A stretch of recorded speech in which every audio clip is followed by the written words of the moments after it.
her speeches. Welcoming Linda Maxwell, Controlling Your Fear.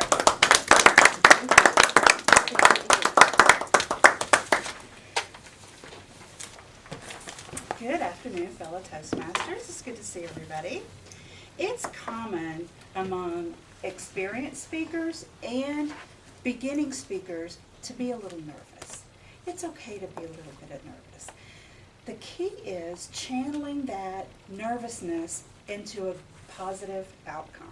So first let's talk about what are some of the things that cause anxiety for us when we're speaking, that make us a little bit nervous.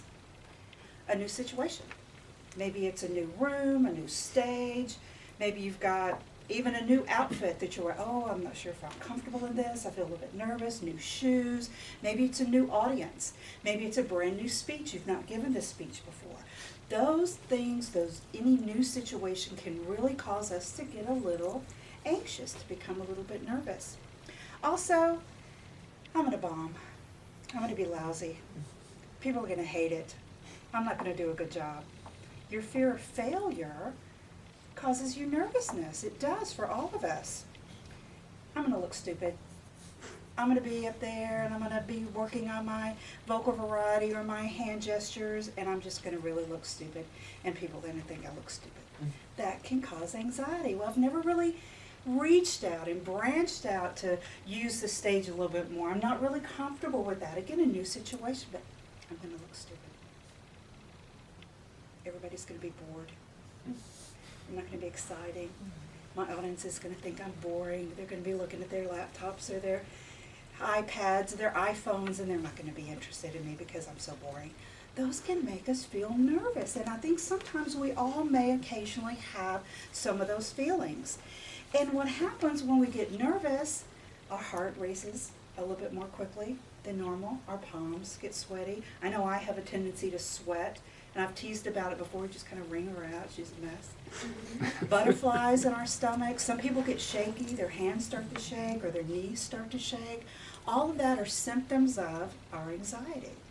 Recognizing that and then understanding how to use that nervousness can really make for a positive outcome in our speeches. So how do we manage that anxiety? There are three really key pieces or elements that you can think about to manage that anxiety. One is experience.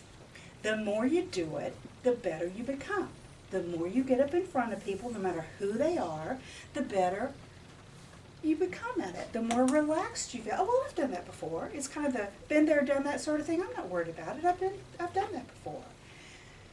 One way to make sure that you get experience, and it's not just giving your speeches in Toastmasters, but that's a great way to practice. I think we all know that.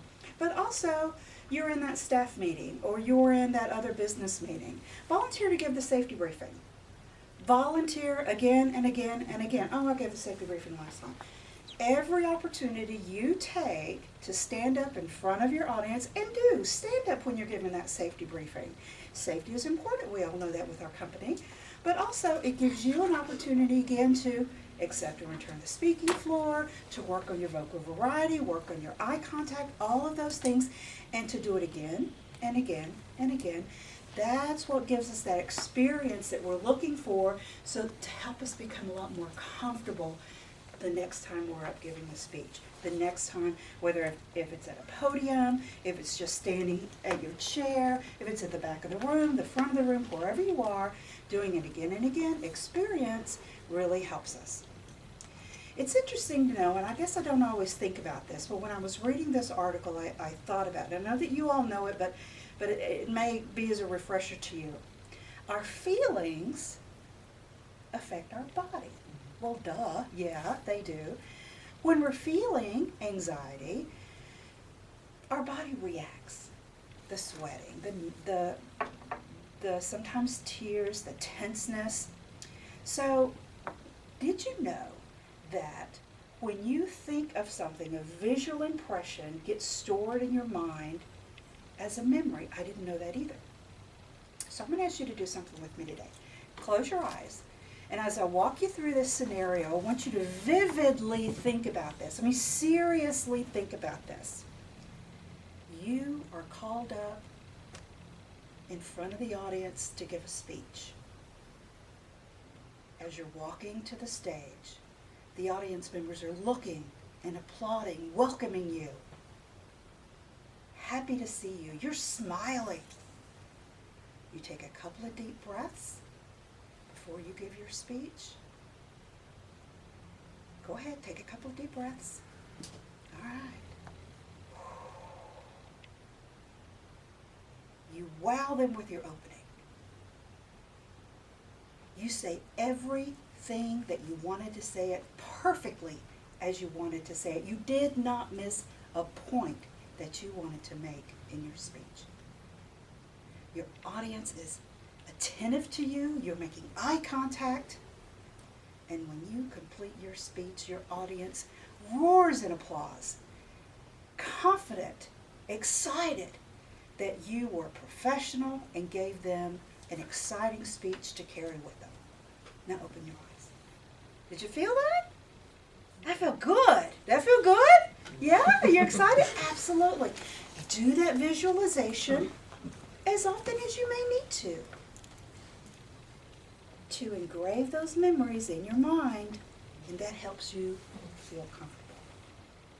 Another is relaxation. I was talking about how your feelings affect your body. Sometimes we get a little stiff. Sometimes, maybe it's our neck that gets a little stiff. Sometimes our shoulders a little bit. Think about isolating those muscles. If your shoulders get stiff, tense them up, and then let them shake them out. Start with your toes. Crunch your toes up really tight, a couple of seconds, then let them out. And then just work your way up. Maybe do a few arm circles, run, then go back the other way. Let that tension out. Let that tension out. Relax. What do you need to do to just relax? Maybe inhale as you reach up and grab, and then exhale. Don't worry about touching your toes. Don't worry about, nobody's going to be scored here. Just inhale, exhale. Let all that out. Shake it all out. And that relaxation really helps you become more confident. Again, that relaxation is so nice. Practicing is the best way to be perfect. Rehearse. That's our best way to be as good as we can be. And it's okay to let some adrenaline be moving around. You want to get excited. You want to come up here and you want to be a good speaker. You want to be vibrant. You want to be on your toes. And sometimes a little bit of that adrenaline, move that head around. Shake that head around. Absolutely. That's a good tension release. Let that adrenaline help you give that spunky, that perky speech that you want to do. Let your nervousness be a positive for you. The key is channeling that positive energy, that negative energy, into something positive. And when you do, your audience will see that you're confident, relaxed, and they will enjoy your speech all the more. Because think about this, the audience doesn't always see when we're nervous. How many times have you sat down in your chair, my hands were shaking, or my knees were shaking, or I was sweating so much. I never saw that. You look good. You look completely confident. You look great. The audience doesn't always see it. So let that negative energy be a positive element for your speech. And wow them the next time you're on stage. I'm Toastmasters.